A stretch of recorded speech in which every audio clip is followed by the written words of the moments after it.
तर आदित्य ठाकरेंकडून त्र्यंबकेश्वर मधील पेगलवाडी रस्त्याची पाहणी करण्यात आली. माझ्या दौऱ्यामुळे प्रशासनानं रातोरात खड्डे बुजवले असं आदित्य ठाकरेंनी म्हटलं. जिथं पाहणी करणार होतो त्या ठिकाणी खड्डे बुजवले असं देखील आदित्य ठाकरेंनी म्हटलं. आदित्य ठाकरे येणार म्हणून रातोरात खड्डे बुजवले नाहीत असं महापौरांनी म्हटलंय. पालिका प्रशासन 24 तास रस्त्यावर काम करत आहे असं देखील महापौरांनी म्हटलं. दोन्ही गोष्टी असतात. एक, पुढच्या वर्षी कुंभमेळा त्याच्यासाठी आपण काम करतोय, मान्य. त्याच्यासाठी कामासाठी जो काही पुढे मागे त्रास होईल हा आम्ही पण समजतो.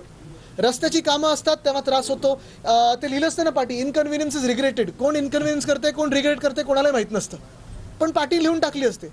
पण ती पाटी लिहिल्यानंतर त्याच्या मागची जी भावना असते की खरोखर लोकांना जो त्रास होतोय, तुम्हाला खरोखर त्याचा त्रास होतोय का, त्या जो काही लोकांचे छळ होतं त्याचा.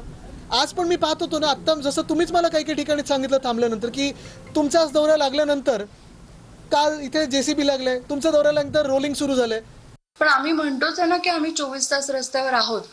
तुम्ही जर बघितलं, ते येणार म्हणून रातोरात झालेलंच नाही. आम्ही आदेशित तसं केलं होतं महासभेमध्ये.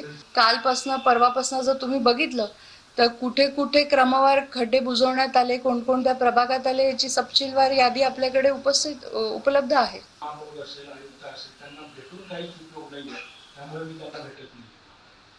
तो त्यांचा प्रश्न आहे. म्हणजे भेटून उपयोग नाहीये. मग ज्या गोष्टीसाठी ते आलेत, जर चर्चाच नाही झाली तर फक्त मीडियाला बाईट देऊन जाणं पण कितपत उपयुक्त आहे हे माहित नाही आम्हाला.